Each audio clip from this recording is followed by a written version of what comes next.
Class 8th, Poem 6, Mercy, written by William Shakespeare. William Shakespeare was born in 1564, Stratford upon Avon UK. इनका जन्म हुआ था यहाँ पे स्टैनफोर्ड अपॉन एवन यूके में, यूनाइटेड किंगडम। और इनकी डेथ हुई थी 23 अप्रैल 1616 में, स्टैनफोर्ड अपॉन ओवन यूके में ही। और ये एक ग्रेट प्ले राइटर थे, पोइट थे और एक्टर थे। इनकी ये जो मर्सी पोइम है ये ली गई है द मर्चेंट ऑफ वेनिस से। और यहाँ पर पोर्टियो नाम का एक कैरेक्टर है जो कि एक लेडी है पोर्टियो। उनके माध्यम से यहाँ पे शेक्सपियर जो दया की गुणवत्ता है उसका वर्णन किया हुआ है। मीन्स जो रहम की जो दया की, रहम की जो क्वालिटी है उसका वर्णन किया हुआ है इस पोइम में। अब हम पोइम सिंग करेंगे। The quality of mercy is not strained. It dropped as the gentle rain from heaven upon the place beneath. It is twice blessed. It blessed him that gives and him that takes. 'Tis mightiest in the mightiest. It becomes the throned monarch better than his crown. His scepter shows the force of temporal power, the attribute to awe and majesty, wherein doth sit the dread and fear of kings. But mercy is above this sceptred sway. It is enthroned in the heart of kings. It is an attribute of God himself, and earthly power doth then show like gods when mercy seasons justice. अब हम इसकी व्याख्या देखते हैं। First stanza है the quality of mercy is not strength, it dropped as the gentle rain from haven upon the place beneath. It is twice blessed. It blessed him that gives and him that takes. TISS mightiest in the mightiest. यहाँ Shakespeare ने पोर्टियो के माध्यम से दया की गुणवत्ता का वर्णन किया है। रहम की जो क्वालिटी है, उसका जो गुण है, उसका यहाँ पे वर्णन किया है।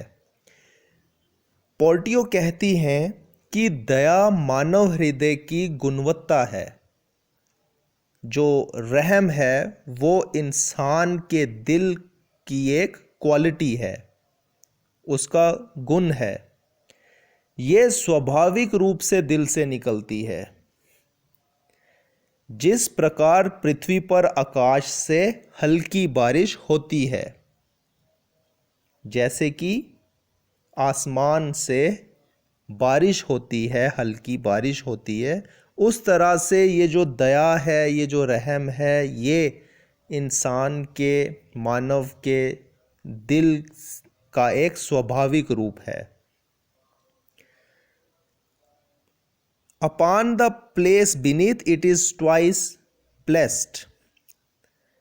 It blessed him that gives and him that takes. दया जो है, रहम जो है, दया दोनों व्यक्तियों को परस्पर आनंद देने वाली होती है। कौन से दो व्यक्ति? जो व्यक्ति दया दिखाता है या फिर जिस व्यक्ति पर दया दिखाई जाती है। जो इंसान दया दिखाता है और वो इंसान जिस पर ये दिखाई जाती है। TISS mightiest in the mightiest. शक्तिशाली व्यक्तियों का ये स्वाभाविक गुण होता है कि वे दयावान होते हैं। It becomes the throned monarch better than his crown. His scepter shows the force of temporal power. Scepter का मीनिंग हो गया यहाँ पे छड़ी, जो राजा के हाथ में होती है। The attribute to awe and majesty wherein doth sit the dread and fear of kings. वह कहती हैं, पोर्टियो कहती हैं कि शक्तिशाली व्यक्ति के पास महान शक्तियां होती हैं, लेकिन दया सबसे उत्तम गुण है। सबसे बड़ा जो गुण है, उत्तम श्रेष्ठ गुण जो है वो दया का है। जब एक राजा अपने सिर पर मुकुट के साथ अपने सिंहासन पर बैठता है तो उसका मुकुट और सिंहासन उसे अधिक शक्ति देता है और उसे मजबूत और बड़ा बनाता है। और उसके हाथ में जो सेप्टर होता है, उसके हाथ में जो वो छड़ी होती है, ये सूचित करती है कि इस धरती पर उसका बहुत बड़ा अधिकार है, लोग उससे डरते हैं। लेकिन दया की शक्ति राजा की शक्ति से अधिक मजबूत और बड़ी होती है। But mercy is above this sceptred sway. दया की शक्ति राजा की शक्ति से बड़ी होती है। It is enthroned in the heart of kings. It is an attribute of God himself. And earthly powers doth then show like gods when mercy seasons justice। इसलिए एक राजा को दयावान होना चाहिए, लेकिन दया की गुणवत्ता राजा की छड़ी और उसके अधिकार की शक्ति से भी बड़ी होती है। जो दया की, रहम की क्वालिटी है वो राजा की छड़ी और उसके अधिकार से की शक्ति से भी ज़्यादा बड़ी होती है। तो इस कहानी का में जो संदेश है वो ये है कि जैसे तुलसीदास जी ने कहा है, दया धर्म का मूल है, पाप मूल अभिमान। तुलसी दया ना छाड़िए, जब तक घट में प्राण। अब हम इसके क्वेश्चन आंसर्स देखते हैं, टेक्सचुअल क्वेश्चंस। तो question first, where does the quality of mercy come from, who are blessed by it. तो ये जो मर्सी की क्वालिटी है, दया की क्वालिटी है, रहम की क्वालिटी है, ये कहाँ से आती है और इससे कौन लोग ब्लेस्ड होते हैं। Mercy is a quality that can't be compelled. Mercy की जो क्वालिटी है, दया की जो क्वालिटी है, ये जो गुणवत्ता है, ये कंपेल नहीं की जा सकती, ये ज़बरदस्ती नहीं किसी को दी जा सकती।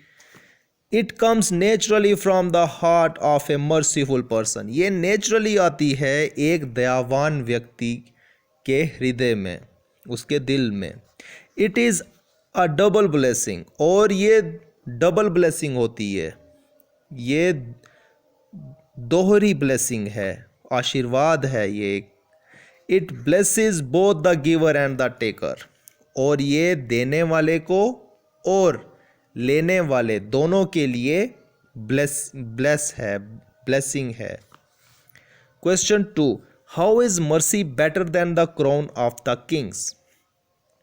मर्सी जो है वो राजा के मुकुट से ज़्यादा बेटर कैसे है। The quality of mercy behoves a king more than his crown. It has its seat in the heart. जो मर्सी की क्वालिटी है ये राजा के मुकुट से ज़्यादा अच्छी है, क्योंकि ये राजा के सर पे नहीं, उसके दिल में रहती है। It is a divine quality and the chief attribute of God himself. और ये एक डिवाइन क्वालिटी है और ये ईश्वर की का एक एट्रीब्यूट है। ये ईश्वर का एट्रीब्यूट है, गॉड का एट्रीब्यूट है। So it is better than the crown of the king. तो इसलिए ये बेटर है एक राजा के मुकुट से, उसके क्राउन से ये बेटर है, क्योंकि जो दया है वो ईश्वर को, गॉड को का एक एट्रीब्यूट है, उनकी क्वालिटी है। तो जिसके हृदय में दया की क्वालिटी होगी तो वो गॉड का एक एट्रीब्यूट है, तो इसीलिए वो उसके मुकुट से, उसके अधिकार से ज़्यादा बड़ी है। Question 3, what does scepter stand for? How does it affect the Kings? Sceptre का यहाँ पे क्या मीनिंग है और ये एक किंग को कैसे अफेक्ट करता है? Sceptre stands for the earthly power of a king. Sceptre एक दुनिया की, संसार की जो उसकी ताकत है राजा की, ये उसको दर्शाता है। It is a symbol of his fear and his royal power. और ये एक सिंबल है उसके अधिकार का और उसके डर का और उसकी एक रॉयल पावर का। The great fear of kings is only due to their power. जो डर है राजा का वो इसीलिए है उसकी सांसारिक ताकत की वजह से, शक्ति की वजह से। If you take away the power of a king he is no better than an ordinary individual. अगर आप एक राजा की शक्ति उससे ले लोगे तो वो एक ऑर्डिनरी इंडिविजुअल की तरह ही हो जाएगा। Question 4, when does earthly power looks like God's? संसार की जो शक्ति है वो कब एक ईश्वरीय शक्ति जैसी लगती है? God is all powerful. ईश्वर बहुत शक्तिशाली हैं। ही जज मैनकाइंड फॉर देयर एक्शंस। और वो इंसानियत को, मानवता को उसके एक्शन से वो जज करते हैं।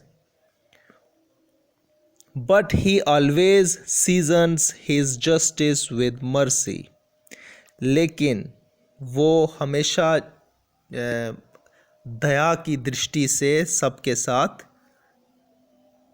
जस्टिस करते हैं। So when a king tempers his justice with mercy, his earthly power looks most like God's power. और जब एक राजा अपना जो जस्टिस है उसमें जब दया को लेकर आता है तो उसकी जो संसारिक शक्ति है वो गॉड की पावर जैसे दिखाई देती है।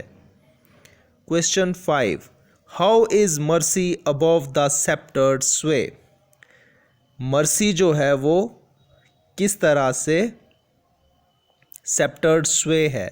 सेप्टर्ड स्वे means the royal power of a king और ए रूलर। सेप्टर्ड स्वे का मतलब हो गया कि किसी राजा की रॉयल पावर या किसी रूलर की रॉयल पावर, उसकी शक्ति, संसारिक शक्ति। A sceptre which is a sign of kings earthly power is held in the hand. एक सेप्टर जो है ये एक साइन है एक किसी किंग की, राजा की संसारिक शक्ति की, अर्थली पावर की, जो कि उसके हाथ में होती है।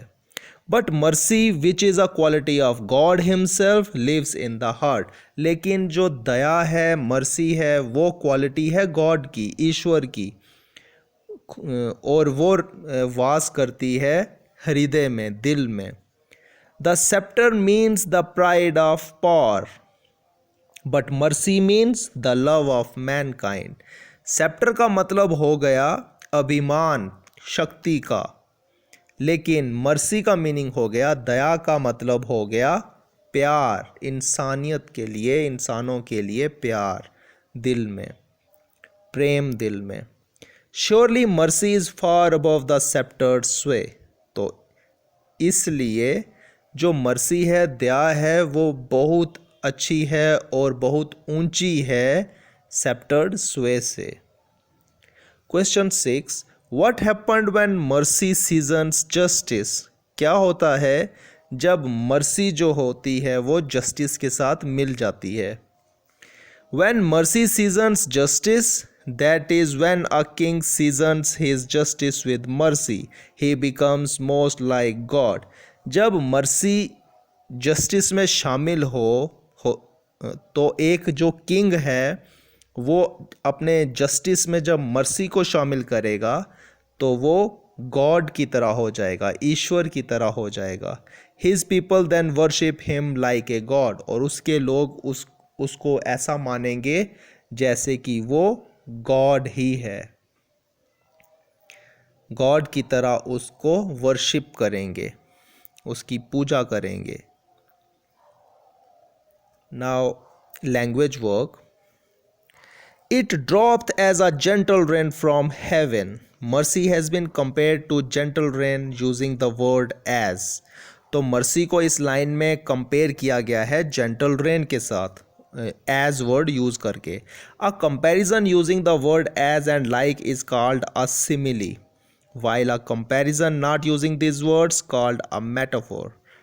तो वो कंपैरिजन जिसमें हम वर्ड का यूज़ करते हैं एज का और लाइक का, वो कहलाता है सिमिली। और वो कंपैरिजन जिसमें हम एज और लाइक यूज़ नहीं करते उसे कहते हैं metaphor. Find out the similes and और मेटाफोर्स इन द पोइम। तो हमने और सिमिलीज और मेटाफोर्स यहाँ पे फाइंड आउट करने।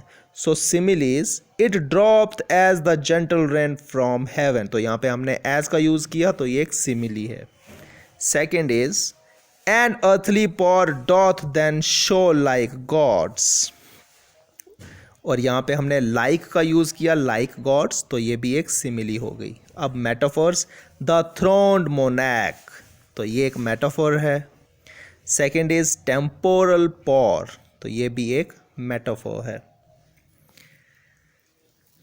The next is the poet in the second line of the poem has used the word dropped, which in poetical language means to drop. तो ये जो वर्ड यूज़ किया ड्रॉप्ड, इसका poetical language में इसका meaning हो गया टू ड्रॉप, गिराना। Find out the similar words in the poem and also write their meanings as used in the poem. तो ऐसे और भी जो वर्ड हैं इस पोइम में वो कौन कौन से हैं? फर्स्ट इज ब्लेस्ड, जिसका मीनिंग हो गया ब्लेस्ड, आशीर्वाद। सेकेंड इज ब्लेसित, और इसका मीनिंग भी हो गया blesses. Then doth, poetic language में जो थर्ड वर्ड यूज हुआ है वो है डॉथ, डॉथ का मीनिंग हो गया does. Now let's write a paragraph 100 to 150 words on being merciful means being wealthy. तो मर्सीफुल होने का मीनिंग हो गया वेल्दी होना। तो इस पे हमने एक पैराग्राफ लिखना है। Let's read. A person who has a merciful heart is more wealthy than the wealthiest person of the world. एक इंसान जो कि जिसके पास एक मर्सीफुल हार्ट है, दयावान हृदय है, वो दुनिया का सबसे अमीर इंसान है। With this wealth of mercy he can buy the most invaluable things of the world. और इस वेल्थ की से वो दुनिया की महंगी से महंगी और बहुत ही वैल्यूएबल चीज़ें भी खरीद सकता है। It is the love and respect of others that can hardly be brought with any amount of wealth. ये प्यार और रेस्पेक्ट दूसरों के लिए ये दुनिया की किसी भी अमाउंट से खरीदना बहुत ही मुश्किल है। So it can rightly be said that being merciful means being wealthy. तो ये कहना बिल्कुल ठीक होगा कि मर्सीफुल होने का मीनिंग हो गया अमीर होना, वेल्दी होना। It is wealth not in terms of material things but in terms of God's blessings. ये एक वेल्थ है ना कि मटीरियल थिंग्स की तरह, लेकिन ये एक गॉड, ईश्वर का आशीर्वाद है, गॉड की ब्लेसिंग है ये। Love of man is love of God. तो इंसानों के लिए प्यार का मतलब हो गया भगवान के लिए प्यार, ईश्वर के लिए प्यार। One who loves mankind and has a merciful heart is nearest to God. वो इंसान जिस जिसके मन में दया दया का गुण है,